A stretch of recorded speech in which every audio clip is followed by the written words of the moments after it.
দেশকে এগিয়ে নিতে সরকারের অর্থনৈতিক কর্মসূচিগুলো দ্রুত বাস্তবায়ন করতে হবে জনপ্রশাসনের নবীন কর্মকর্তাদের উদ্দেশ্যে প্রধানমন্ত্রী শেখ হাসিনা।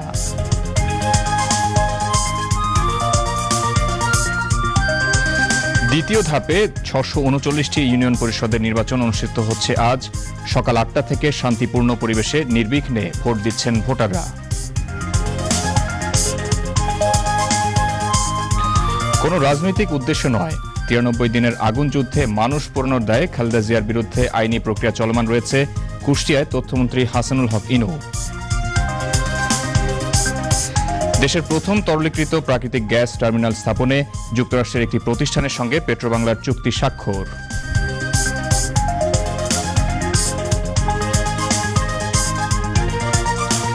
এবং টি-20 বিশ্বকাপের দ্বিতীয় সেমিফাইনালে আজ মুম্বাইয়ে স্বাগতিক ভারতের মুখোমুখি হচ্ছে ওয়েস্ট ইন্ডিজ।